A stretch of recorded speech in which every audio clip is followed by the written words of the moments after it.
Olá, pessoas! Tudo bem? Vocês estão ouvindo o To The Math. O papo hoje, eu e Fabiana Amaral vamos falar de Top of Mind. Vamos falar de top of mind. Mas nada daqueles prêmios que a pessoa paga pra virar Top of Mind, né? Top of Mind de verdade. Pra valer, isso mesmo. Será que você vai ter os produtos que a gente vai conversar hoje na sua casa, lá no Uruguai? O que Eu, tem lá? eu já sei e tem. Tem? Bom, bora lá. E para isso a gente está aqui com uma convidada muito especial, a Laine Chachá, VP de IT e Digital de Emerging Markets do Grupo Reckitt. Muito obrigada, gente. Então, como que você falou, hoje eu estou cuidando da área de tecnologia para os países emergentes, no Grupo RECT. E eu gosto sempre de começar falando, né? Quem sabe o que é Grupo RECT? Porque se a gente fala o nome da empresa, muita gente não associa, mas a RECT hoje é uma multinacional que aqui no Brasil tem mais de 100 anos, né? E é dona de grandes marcas como, por exemplo, Veja, Vênis, Luftal, Ola, Jontex. Então tem uma lista bem grande, mas acho que vai ser super legal a gente fazer esse bate-papo hoje de top of mind. Então, para a gente começar, assim, se apresentou aí a Reckitt, todo mundo já que certamente identificou algum produto que tem em casa, que usa e que... Conta um pouquinho da sua trajetória, Laine. Legal. Bem, eu comecei na área de tecnologia muito novinha, com 16 anos, já estagiando, porque eu fiz tecnólogo em processamento de dados lá atrás, né? No ensino médio, que hoje fala ensino médio, mas na minha época era segundo grau, não vamos falar da idade, claro. E eu acho que eu divido a minha carreira em algumas fases, né? Eu logo comecei fazendo toda a parte de tecnologia para empresas de telecom, trabalhei para Claro, TIM, Vivo, até 2010, quando eu ingressei em indústrias de bens de consumo. Comecei na Unilever, onde eu fiz carreira dentro da Unilever, entrei como coordenadora, saí de lá como gerente sênior e depois não saí mais desse tipo de indústria. Trabalhei para a Diageo, para a Johnson Johnson e estou na Reckitt desde 2022 com esse desafio. Inicialmente eu cuidei da América Latina e recentemente eu assumi essa nova posição para cuidar dos países de emerging markets, que inclui, né, obviamente, a América Latina, mas também tem toda a parte de Ásia, Middle East, Rússia, enfim, exatamente. Temos um desafio bem grande. China, Japão, Bem tranquilo. bem tranquilo. Que legal isso. Assim, eu não vou datar muito o episódio, a gente tá falando de países que não se gostam um do outro, estão na tua carteira, uns que estão em meio de uma guerra. Mais ou menos isso, né? Onde tem caído alguns mísseis por enquanto, enfim. Mais ou menos essa região que eu cuido. Entendi. Além da calmíssima América Latina. Exatamente, super tranquilo. A gente vai falar sobre projetos de inovação e projetos de tecnologias, óbvio. Minha primeira pergunta é assim, bom, você está falando de bens de consumo.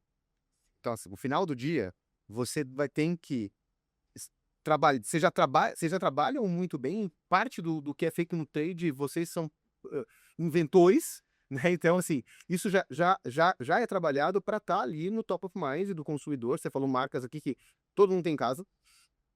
Mas aí na hora que tu traz para mim mesmo coisa do emerging markets, tu tá falando de decisões que eu consigo entender que a decisão de consumo do produto de limpeza ou produto de saúde na Rússia, ela é muito diferente do que é na América Latina, que não deve conversar muito com o que é na China. Hã, antes até da gente entrar, essa pergunta obviamente vai acabar, e como é que tu monta business case? Antes de eu entrar no business case, como é que você consegue atuar ou existe uma forma de atuar em modelos, porque o digital, ele querendo ou não, ele fica global. Hoje em dia ele fica global. Você escreveu alguma coisa, a IA vai pegar e traduzir para a pessoa. Como é que você consegue tomar decisões de como se comunicar com consumidores que vão ser tão diferentes ao mesmo tempo? Essas estratégias, elas são muito atreladas a cada go to market da região. Então, se você for olhar, por exemplo, China, 80% do negócio é digital. 80% está no e-commerce. Se você for olhar para a América Latina como um todo, normalmente isso vai variar entre 5% e 10% quando você olha para bens de consumo. Se você for para a África, para Middle East, é um outro percentual. Então, dependendo de como este mercado lá, a gente chama de região. Tá? Como cada região, cada mercado atua, a gente trabalha com a estratégia de tecnologia atrelada à estratégia de negócio, porque você está certo. Cada um tem um go-to-market diferente.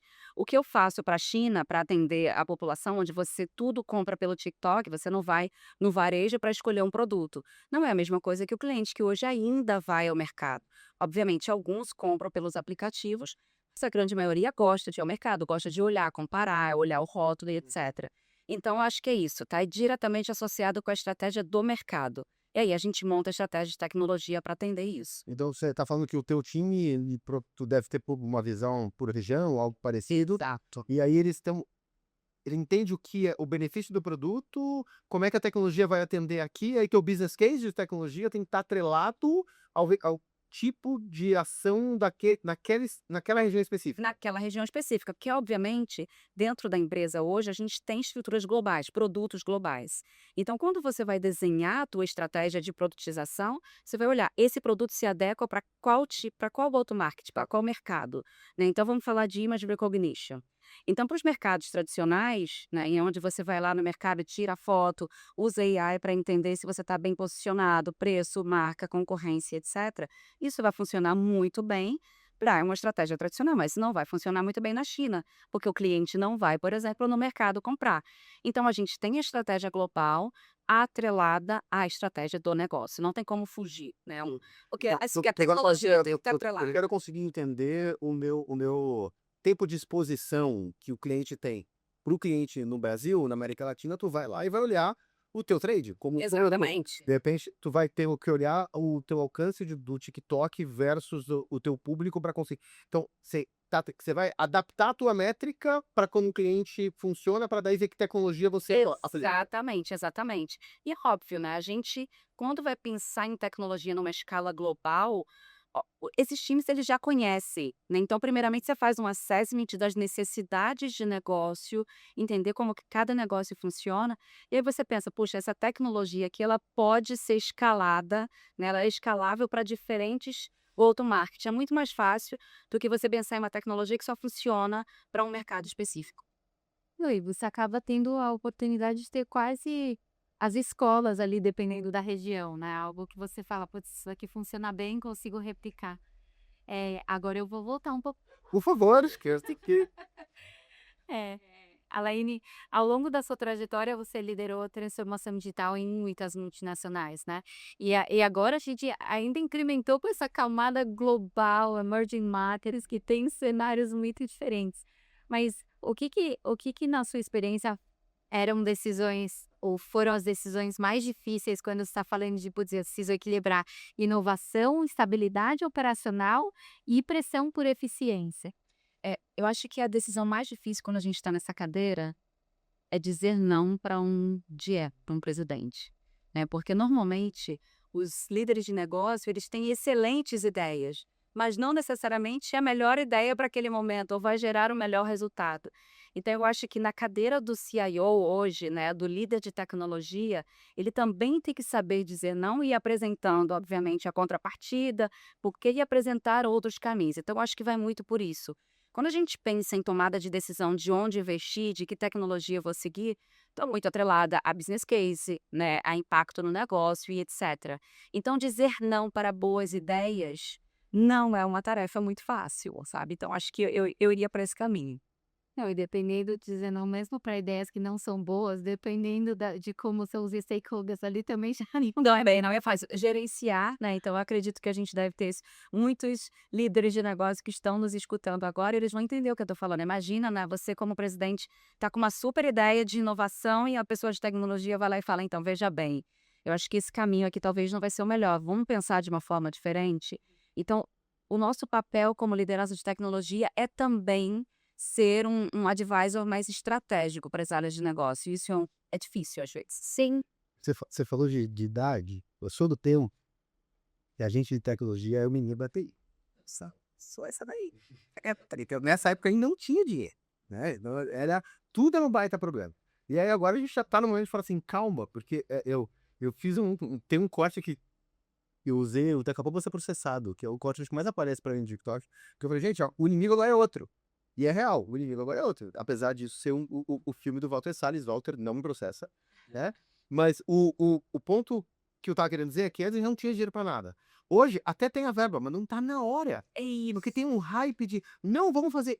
Calma, não tem infraestrutura. Ou será que funciona? Porque eu gosto da ideia do metaverso. Quando entrou o metaverso, entrar no metaverso para garantir, sei lá, o seu arroba, não era nem arroba, um place, a tua marca, é uma coisa, era de graça. Montar toda uma estratégia das lojas que vendem hambúrguer, não vou falar quem foi que fez, não fazia sentido.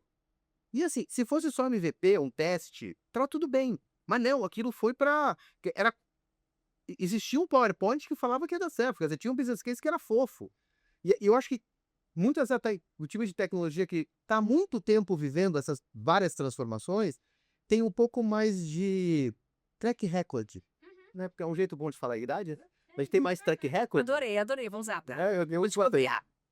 Para poder falar que, olha, vamos esperar ver se dá certo, porque nada contra a gente testar coisas novas e testar devagar e entender como é que funciona. Tinha um menino que trabalhava com a gente, que agora ele foi viver uma vida bem pior em Salvador, né? Tá lá. Imagina, na praia. Montou ainda uma loja de café em Salvador. Cara, você tá mal, pode ir ler. Abraço, Zu. Ah, e ele gostava de falar assim, cara, eu não sei se isso é de comer ou passar no cabelo. E é isso, tem hora que a gente não sabe ainda o que é. Então aí você tá experimentando a tecnologia para ver. Mas tem gente que já chega achando que a ideia é porque vamos acelerar. Vamos fazer.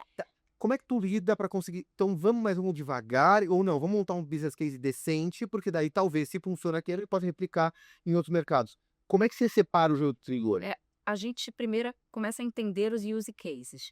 Então, por exemplo, no caso da Rect, onde eu estou atuando hoje, quando começou essa, vou chamar de hype, tá? Nem sei se é uma hype AI, todos os diretores de todas as áreas funcionais, Alaine, quando que a gente vai começar a ter AI? Eu quero AI, eu quero AI, eu quero AI. Eu não posso somente dizer não vamos porque não temos os dados suficientes, porque eu não sei se tem o use case real. Vamos fazer o seguinte, vamos co-criar. Então, o que a gente fez? Criou uma semana da inovação, onde eu comecei levando os executivos para dentro de um parceiro nosso, por exemplo, a Microsoft, onde eles foram treinados sobre o que é AI, ferramentas. Comecei a fazer um education, tá? Começa por aqui. Depois disso, a gente montou grupos de trabalho para entender as dores reais do negócio. Então, começa fase a fase. Então, grupos de diferentes áreas multidisciplinares com suporte de IT foram entendendo todas as dores e, ao final desse processo, a gente teve uma banca para provar quais use cases a companhia iria investir. Então, foi um processo de cocriação para fazer a área de negócio entender que, opa, não é assim, eu vou simplesmente colocar dinheiro porque eu tenho dinheiro e vou investir em todas as áreas. Mas vamos pensar juntos, como que a gente ganha junto, aonde que é o melhor investimento que eu vou fazer e também escolhas de onde a gente vai testar, porque não necessariamente eu vou ter um business case para tudo. Às vezes a gente quer experimentar, deixa eu testar essa tecnologia num pedacinho pequeno.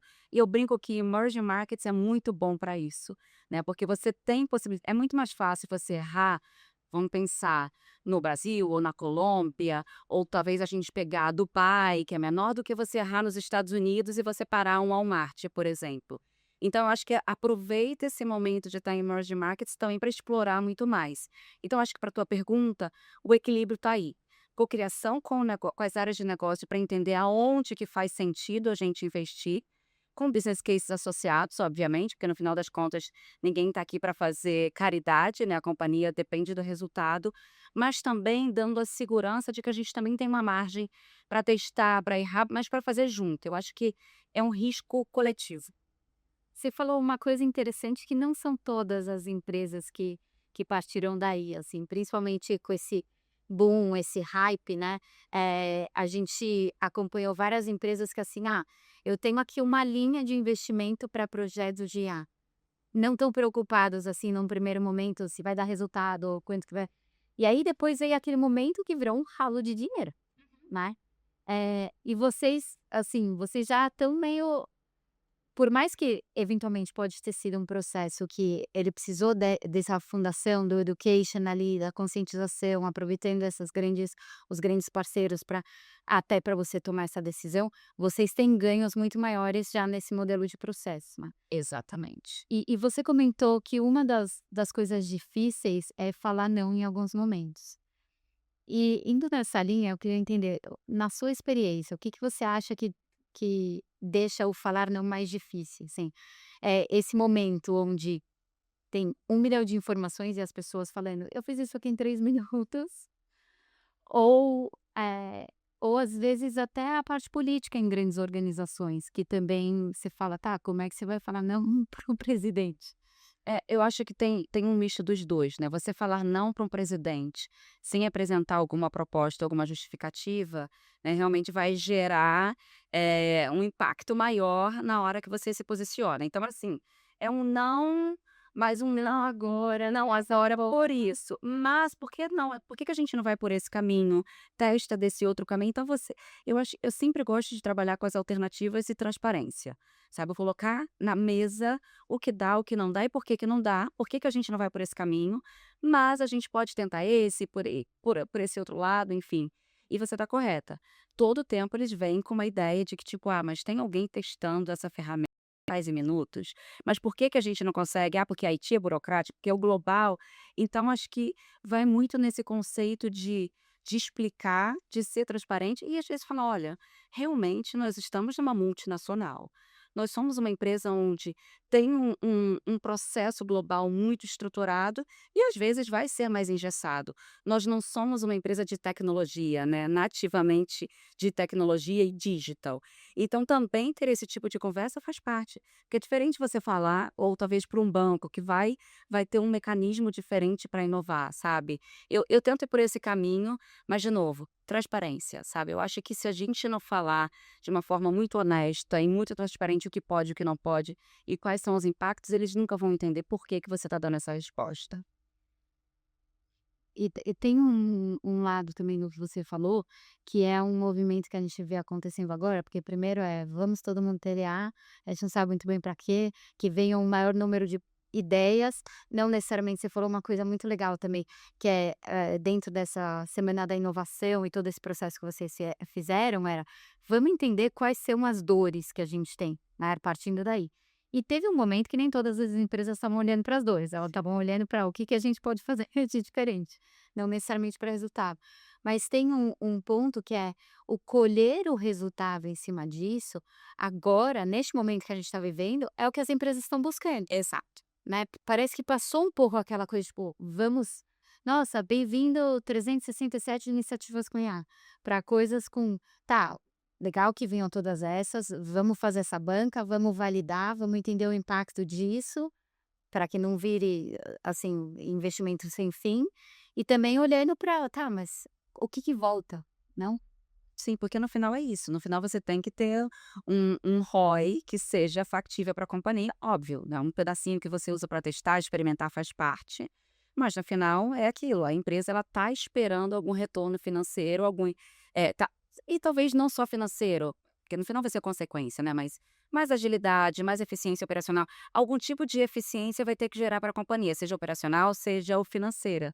Mas eles esperam que esse retorno aconteça. Assim, eu converso com muitos CIOs de muitas companhias, participo de discussões e essa dor, ela é presente independente do tipo de indústria. O que que eu faço agora com todo esse roadmap, com todas essas ideias, né? O que que a gente faz daqui para frente? Então, eu acho que ter essa troca é importante até para as outras pessoas entenderem qual que é o ponto de partida, né, como que eu lido com esse mar de oportunidades, porque todo dia tem uma consultoria batendo na porta das áreas de negócio oferecendo um produto novo, né, uma ideia nova, uma ferramenta nova, e isso volta para as áreas de tecnologia como um desafio. E aí? Né, você vai fazer ou eu vou ter que ir para cá? E aí vai para aquele conceito do Shadow IT, né, para o pessoal da área de negócio que talvez não conheça o que é o Shadow IT, mas é isso, é você construir essas áreas de tecnologia dentro das áreas de negócio. Então acho que uma coisa vai puxando a outra. A gente, eu não sei, eu tenho uma percepção que talvez esse movimento de inteligência artificial ajude muito, inclusive, a acabar com esse Shadowt.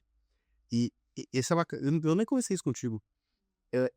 A gente tem um prêmio interno na NE, que a gente pega os cases que nós fizemos durante o ano, que o time entregou para cliente e tudo mais, e lá dentro o pessoal abre números, como foi feito, mas porque é um case interno. Então, assim, os que ganham, a gente chega para os clientes e fala assim, a gente pode divulgar. No final, assim, na apresentação final, você tem camadas, tu imagina, são 380 pessoas trabalhando, então tem muito case. Então a gente faz ali um processo, tem 18 que são apresentados para a empresa inteira, então afinal são com 18 cases. Dos 18, 17 usavam AI. Mas todos eles tinham um baita retorno. Então assim, 6.000 horas economizadas para um cliente, um outro que esse eu pretendo quando esse case sai do ar, se tiver, coloca aqui embaixo, por favor, tá? Da onde é. Que esse daqui a gente ganhou o prêmio, até fora do Brasil a gente quer conseguir ligar.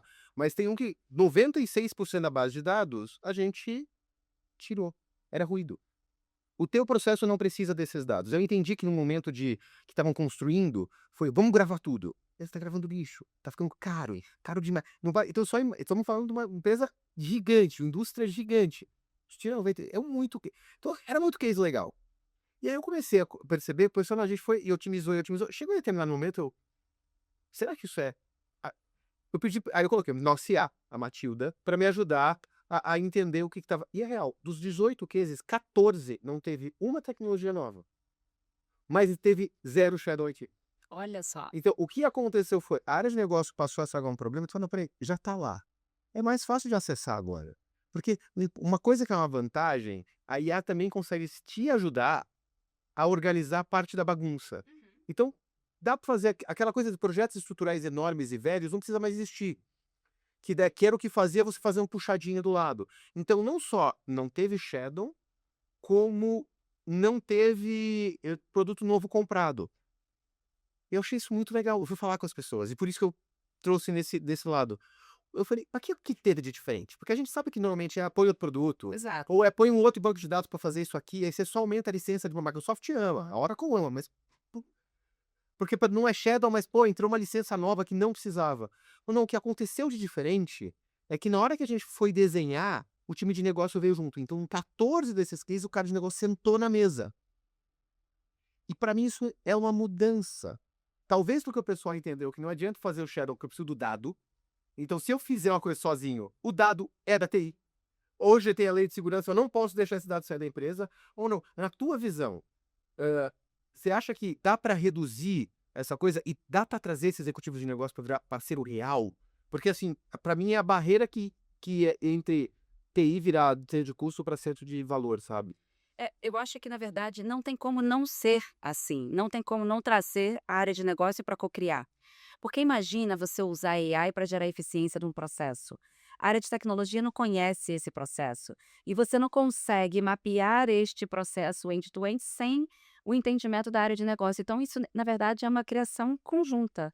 Então, se a gente não traz o negócio junto, inclusive para se comprometer com os benefícios que vão ter no final, a gente não vai conseguir gerar o resultado, né? E eu acho que isso, até para a sua pergunta inicial, eu acabei não trazendo isso, mas isso também virou até um desafio, tá? Porque quando a gente gera eficiência, muitas áreas têm resistência de declarar esta eficiência. Então, a gente implementou um processo, uma melhoria com AI que está salvando 5.000 horas, 10.000 horas. Tá bom, o que eu faço com essas horas? O que eu ouço muitas vezes é, ah, não, era hora extra, ah, não, é quase agora, tá? Ou seja, como é que você constrói junto o impacto no PNL? Porque o presidente, ele não quer saber se você só reduziu a hora extra. Show me the money, né? Como é que eu vejo esse resultado no PNL?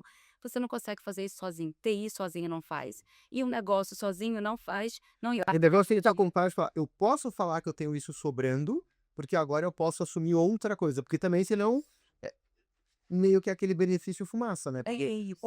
as horas eram usadas para isso, agora são dissipadas no ar. Não dá certo, né? Você tem que fazer isso junto, mas volta para aquele ponto da parceria, da confiança, né? Dessa relação que tem que ser construída para que as pessoas não achem que essa tecnologia está vindo para substituir o capital humano. Ali, não é? Fiz só a parte fácil da pergunta. Ah, já tá vindo. Para que eu fui falar isso? Você começou, você já tinha comentado, quando você trouxe os executivos do teu lado, eu peguei um insight que eu vi que os cases nossos mais legais é os que os executivos vieram pro lado. Não é a realidade. Se a gente começar agora, se a gente desliga as câmeras, né? Que quando a gente chama a gente aqui, todo mundo depois fala, você também fala assim. Mas se a gente começa a perguntar sem câmera, em off, para todo mundo, a gente sabe que existe uma baita, muitas vezes um abismo entre TI e negócio. Tem resistência. Como é que você fez para reduzir isso? Eu acho que essa resistência, esse abismo, ele vai reduzindo no momento que você encontra algum aliado, né, de verdade, que se for ti sozinho não consegue. No meu caso específico, eu tenho tido aliados de negócio, seja um CFO, seja um GM, que entende que o valor gerado, o impacto no PNL no final do dia, ele pode vir através da tecnologia. E aí, então, ele meio que te suporta para fazer esse negócio acontecer. Porque não adianta. TI sozinho não vai conseguir fazer essa virada de chave. Então, se você não tiver 1 ou 2 aliados que te ajudam na jornada, sendo super honesta, não vai. E depois do primeiro case positivo, os outros ficam bem. Exatamente. Eu também, né? Eu também quero aparecer na foto, né? Eu também quero ganhar um prêmio. E é assim, vai. Sim. Vocês estão falando dos desafios e tem um ponto que eu acho que todos os executivos, né, estão enfrentando agora, que é assim, tem muita coisa, não só com a IA, mas muda processo, muda a forma de se organizar dentro de uma empresa, muda a parte de como fazer a gestão de um projeto com IA, que é diferente daquele modelo old school, né. E como você enxerga a necessidade desses executivos, a se adaptarem? Quando a gente fez o pré-alinhamento ali, você comentou, você falou: "Poxa, um projeto com IA, ele não vai seguir o mesmo framework ali, que eram os projetos antigos. Tem coisas que mudam no meio do caminho". Exatamente. E eu acho que isso também tem uma questão de trabalhar o mindset dos executivos, e não só dos executivos, da gente como área de tecnologia também, que está muito acostumado com projetos tradicionais, né. Então eu vou lá, eu sei qual que é o meu escopo, eu planejo, eu monto o cronograma, eu sei quais são os riscos, deploy, pós go live, lindo. Não é assim que funciona. Na hora que você está mapeando um processo, né, e que está construindo o teu agente, opa, você esbarra com outro processo. Eu tenho que fazer uma corri apareceu mais uma tela que eu não tinha planejado. Opa, eu não vou conseguir concluir mais em uma semana, agora vão ser 2. Então a gente também tem feito esse trabalho nosso de fazer melhores estimativas, né, e não se comprometer com prazos que não vão ser realistas quando você trabalha com uma tecnologia nova, mas também educar as áreas de negócio de que o modelo de trabalho ele vai ser um pouco diferente, né? A gente está inovando e a gente está construindo junto, sabe? E para o ponto que você comentou de processo, eu acho que para mim também é a peça-chave para isso funcionar. E eu gosto também eu não gosto de falar só coisa bonita, tá? Eu gosto de falar quando a gente erra também, porque eu acho que a gente aprende errando. Quando a gente começou a fazer esse processo de mapear oportunidades de automação na Rect, isso foi há 2 anos atrás, quase estamos em 2026 já, oh meu Deus, 2 anos atrás, a gente saiu com uma lista de 200.000 horas de eficiência que a gente podia gerar. Então a gente achou que era simplesmente vou lá e vou colocar a tecnologia, começo a automatizar e gera um impacto positivo no negócio. Uau, não é bem assim. Porque se você não ajusta o processo para se você não adapta o seu processo para essa nova tecnologia, você também não está gerando Exa eficiência, né. Então eu acho que a gente também foi aprendendo que na hora que você faz um processo como esse, na hora que você traz uma tecnologia como essa, pessoas, processos, tecnologias, mãozinhas dadas o tempo inteiro. Senão, não funciona, senão não gera valor no negócio, senão você não consegue fazer um planejamento assertivo.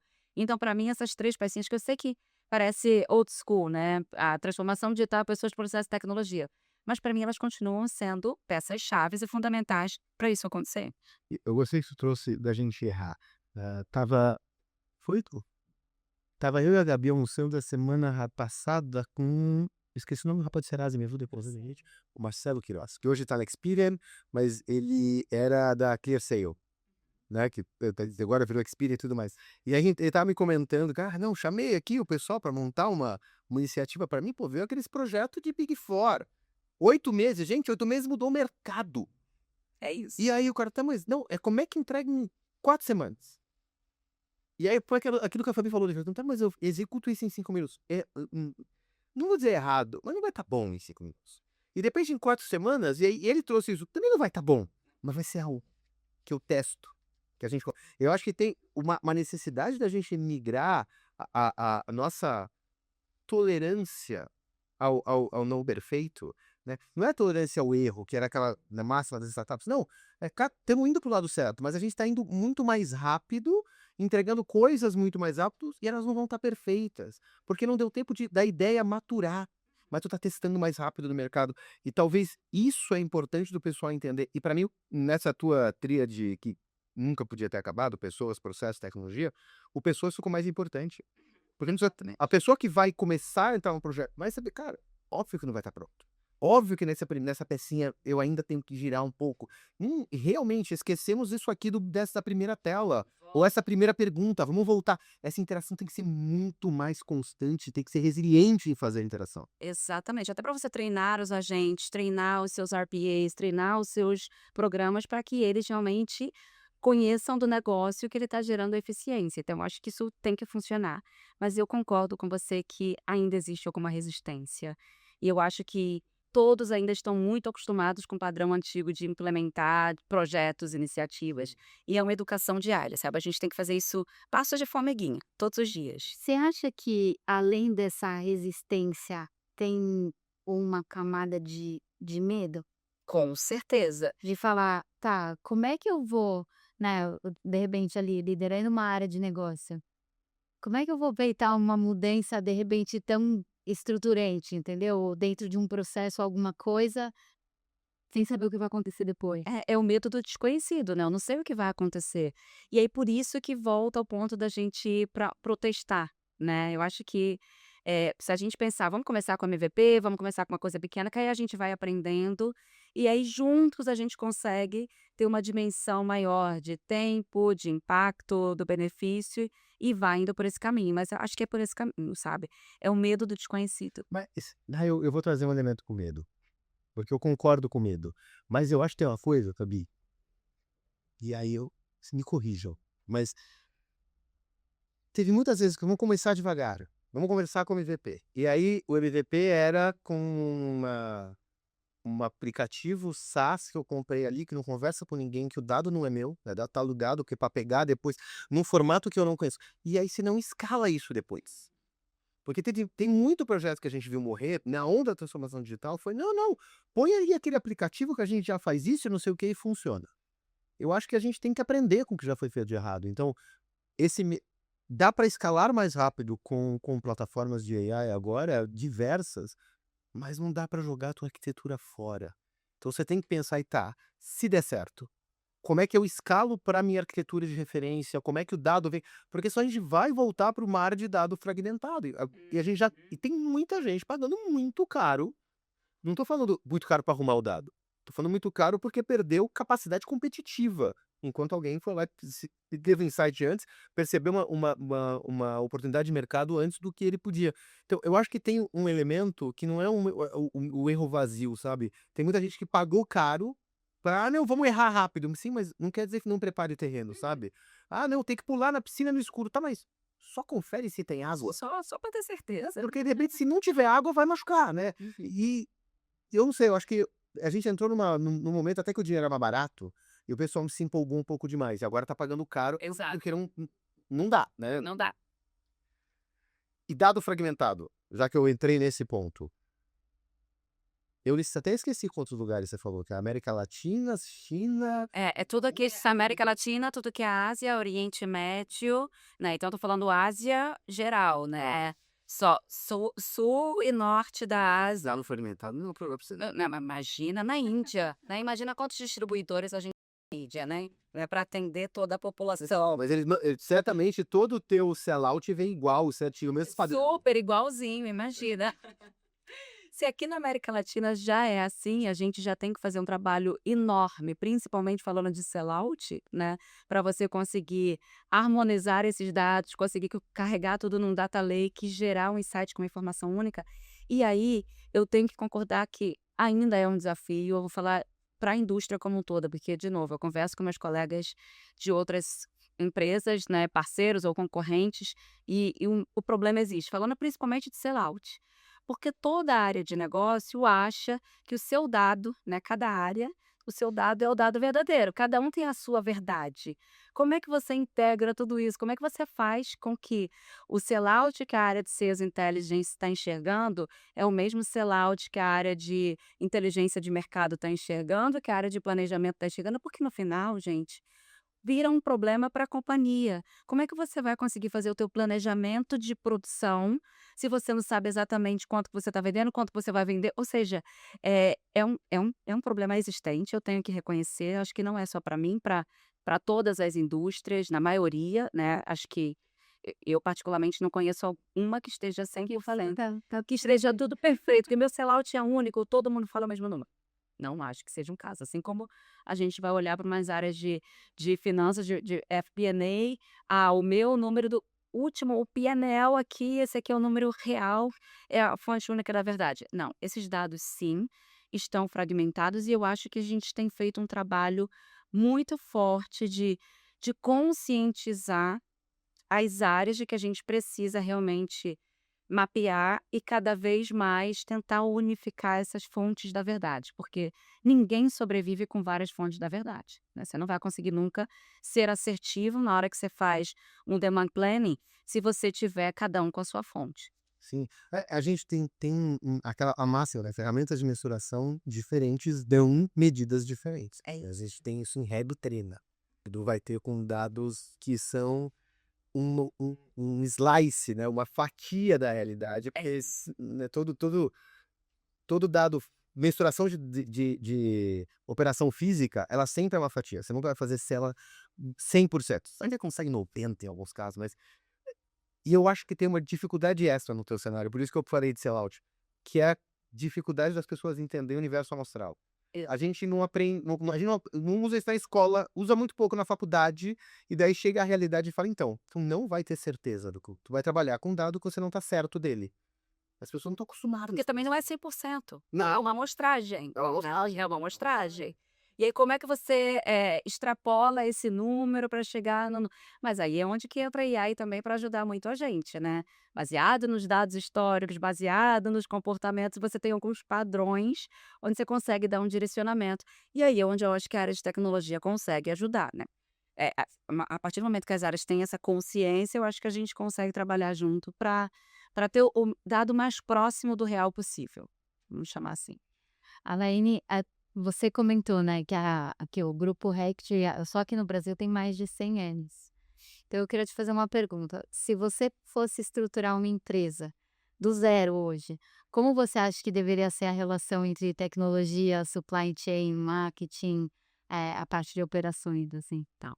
Que meus colegas CIOs não me matem, gente, que talvez alguém pense diferente. Mas eu não criaria uma empresa com uma área de TI isolada, porque eu acho que a área de TI, cada vez mais, ela está integrada nas áreas de negócio, sabe? Então, eu teria times multifuncionais, onde a gente teria as áreas de negócio ali como foco, e dentro dessa área você vai ter uma pessoa que olha para tecnologia, uma pessoa que olha para supply, uma pessoa que olha para vendas, porque no final, gente, é uma cadeia totalmente integrada. A área de vendas, ela não faz nada sem a área de supply, que é quem está planejando desde a produção e depois toda a parte logística, que não faz nada sem a área de marketing, que é quem vai conseguir planejar como que você vai atingir o consumidor, como é que você vai posicionar sua marca e etc. E, obviamente, não faz nada sem a área de tecnologia, que está aqui cross isso tudo. Então, por que não pensar em squads multifuncionais desde o dia 1? Eu acho que banco acaba fazendo muito isso, né? Acho que os bancos hoje têm isso tem um pouco mais disso, que funciona muito mais como linhas de produto ou linhas de negócio do que efetivamente é uma área de TI para servir as áreas de negócio. Eu acho que TI seria parte do negócio. É meu sonho. Quero deixar claro que a gente não combinou essa resposta. Não combinamos mesmo, tá? Juro, não foi combinado mesmo. A gente se conheceu hoje, by the way, né? Daí nos conhecemos literalmente hoje, porque eu faltei no dia que a gente foi fazer o alinhamento. Isso aí. Mas a gente Publicou. acabou de publicar uma série aqui no podcast sobre visão sistêmica. E eu acho é pouco. Eu tenho dados que provam que muitos cases que a gente consegue extrair realmente retorno, mas não falo retorno na última linha, não um elemento que deu certo. Retorno na última linha é quando as pessoas param de olhar para aquela minha função ser melhor feita em como é que eu arrumo o todo. Eu gosto de brincava em aula, até escrevi um post assim, sabe o Mickey no Fantasia? Que ele encanta a vassoura? A gente de vez em quando faz isso com tecnologia. E daí a gente fez isso com tecnologia para marketing muito tempo. Não, eu vou ter o melhor custo de aquisição de cliente do mundo. Aí tá adquirindo um cliente errado. Aí teu CAC tá lindo, teu LTV tá horrível. Porque tu não tá olhando o sistema. Como é que tu traz o melhor cliente? Então, a gente fez tudo isso. E se por acaso, quando isso for no ar, minha aula magna não tiver acontecido, o link tá em algum lugar que eu vou dar uma aula magna sobre gestão sistêmica com IA. Se já tiver acontecido, dá para assistir depois. Então clique como vai ter lá alguma coisa para vocês verem. Mas eu acredito piamente no que tu falou. Porque é um sistema. E quando a gente tem algum tamanho poder de aceleração que a IA traz, quando a gente fala de eficiência, nós estamos fazendo mais rápido e mais barato. Que lindo! É isso. Então ela está acelerando um monte. Se você estiver indo para o lado errado, isso vai chegar no muro mais rápido. É exatamente. Se não tiver a visão do para onde é a estrada, Nossa, não adianta pisar fundo nessa Não adianta. Exatamente. Que aí eu acho que a gente tem visto um movimento, né, que está atrelado com essa ideia de, inclusive, profissionais de tecnologia cada vez mais assumindo posições de negócio, até CEOs, porque eu acho que é isso. Esse pensamento, né, esse mindset de que a tecnologia ela é parte da organização, é parte da estratégia, do core da companhia, ela tem se tornado cada vez mais presente. Então, talvez esse meu sonho vire realidade num futuro. Não, já está no caminho, tá bem. Tem uma pergunta que a gente sempre faz para os nossos convidados também, que é sobre os indicadores de sucesso. Qual é o KPI que não sai da sua mesa quando a gente está falando em transformação e criação de valor real para o negócio?